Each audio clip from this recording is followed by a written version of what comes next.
So as you've probably heard, DINKs, or dual income no kids couples, are on the rise. And for many people, this trend may be concerning, whether they're worried about falling birth rates, signs of increased meaninglessness in young people, or our culture's general encouragement of prioritizing short-term gratification via consumerism over the long-term joy of parenting. But are DINKs actually a long-term problem? And if so, what should we do about it? That's exactly what I'm going to be talking about in today's video. I'm Cameron, I'm a licensed therapist, wife, and mother, and this is my channel Modern Marriage, where I share with you guys all the tips, resources, and insights that I've gained from working with couples in therapy so that you can start building the relationship that you've always wanted. So for people such as myself who are not only pro-marriage but pro-children, the increasing rates of childless couples can be seen as not just indicative of a decaying culture, but as a real threat to our survival as a species. After all, if people stop having kids, humans would die out in just a few generations. However, I'm going to leave aside this existential argument for now, since the majority of people don't actually base their daily decisions off of what is best for the species in the long run. When individuals and families have options, they tend to choose what they think is best for themselves and their dependents now and perhaps also for the foreseeable future.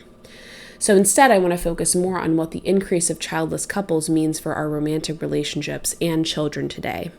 But before I continue, please don't forget to like this video, subscribe to the channel if you want to see more content like this, and share this video with someone who you think might benefit from it. Okay, back to the video. So according to a Forbes article from last November, 2/3 of DINKs plan to have kids one day. In other words, this lifestyle is likely temporary for most of these couples. This is a really important statistic because I think a lot of people believe the childless lifestyle is a boycott of parenthood, when in reality, a lot of the times it's just a phase of the relationship, similar to living in an apartment rather than owning a home for many of these young couples. Additionally, a significant portion of DINKs are childless not by choice, but because they're struggling to conceive. So for example, roughly 1/3 of couples experience fertility problems by the time they're 30, and that number is a lot higher once the woman reaches 35. Here's a chart that shows the incredible drop-off in fertility experienced by women as they age through their 20s and 30s. So based on this chart, for any given month, a woman is 5 times less likely to be able to get pregnant when she's 40 than when she was 25. And overall, roughly half of women in their late 30s will not be able to get pregnant naturally, even after a year of trying. Additionally, what this chart doesn't show is that as women age, their chance of miscarriage also increases significantly. So for example, if a woman is in her 20s, her chance of miscarriage is roughly 15%, compared to 40% by the time she's 40. So essentially, the older we get as women, the less likely we are to be able to get pregnant. And if we do get pregnant, we're more likely to lose the baby during the pregnancy. As a mother myself, it is not an exaggeration to say that it is physically painful to imagine how devastating it would be to long for a child and not be able to have one. So with that being said, after excluding DINKs who will eventually have kids and those who have tried to conceive but weren't able to, we get to a much smaller percentage of the population. Some studies say about 5% or less, who are cohabitating or married and choosing to remain childless. And it's these couples who get a lot of backlash from people who are pro-kids. But even for people who are choosing childlessness as a permanent lifestyle, should we really be pushing so hard for them to rethink their life choices? So the research is clear that if we want couples' marriages to stay strong once they have kids, and we want kids to be well-adjusted and well-loved, then we want people to have kids who want to have kids. According to the great book For Better, The Science of a Good Marriage by Tara Parker Pope, for couples in which one or both spouses don't want children, becoming parents has a significantly negative impact on their marital satisfaction. And as any couples therapist will tell you, the best predictor of a stable, healthy, and loving childhood for kids is a strong marriage. So it appears that if we want the best outcomes for children and their parents' marriages, we should focus on encouraging people who already want children to have more kids, not trying to guilt people who don't want kids into having them. Again, people usually make choices for their lives based on what seems best for themselves and the people relying on them, not for society at large. And perhaps there's an argument to be made that we should all think more about the larger scale impacts of our choices, but that's just not what most of us do on a daily basis. So if we can make it easier for people to have more children at a time when parenting is really difficult, that's likely a better strategy than fighting the narrative of a very small percentage of young couples today who are choosing childlessness because they want to prioritize other things.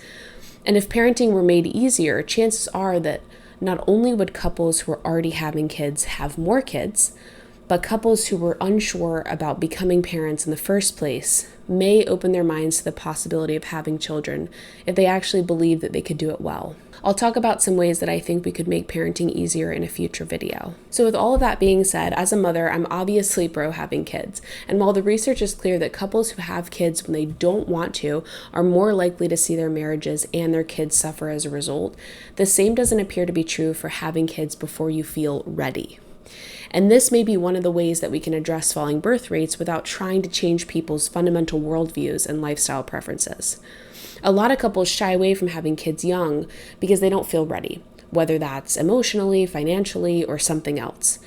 But having kids younger ends up meaning that you can't give them as much stuff, which is actually probably a really good thing.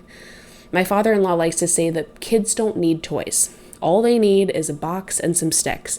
And to be honest with you, I found this to be not that far off from the truth. Not to mention, as a young parent, you're also still trying to build your own life, which means you'll naturally allow your kids to be more independent and develop into who they were meant to be, not who you think they should be. If you've already crafted a successful life for yourself, on the other hand, waiting until your mid-30s or later to have kids, then you can afford to spend a lot more mental energy obsessing over your kids' lives, personalities, and outcomes since you've already lived a large chunk of your own life. In my personal and professional life, for example, I've seen this obsession taken to an extreme that's not just bad for kids, but bad for the parents too. And lastly, looking further down the road, if you start having kids earlier, you can also stop having kids earlier, which leaves a long runway starting in your mid-30s or so, to build up parts of your life like your career and your hobbies that fell to the wayside while raising small kids. I think this is especially true and important for women to hear, since we tend to take on most of the childcare responsibility when our kids are little, when we're more equipped both biologically and psychologically to meet their needs. And actually, the real last point that I want to make in this video is a lesson I learned over the past few years of becoming a mom that I've really tried to embrace since then. It's very hard to know what will be good for you in 5 years, let alone 50.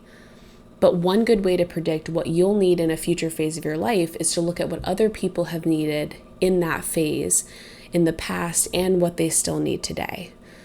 We're all unique, but we're far more similar to each other than we are different. And that's why it's often a good rule of thumb to seriously consider whether what brings joy and fulfillment to the majority of other people could also be really good for ourselves.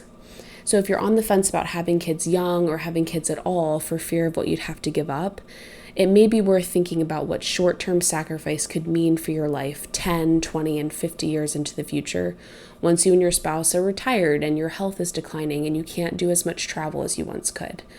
Maybe having children and grandchildren around you to love and help raise wouldn't be such a bad thing.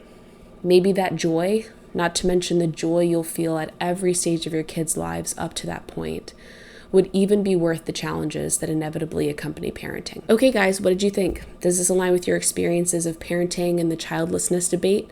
Let me know your thoughts in the comments below. And until next time, I'm Cameron, and this is Modern Marriage.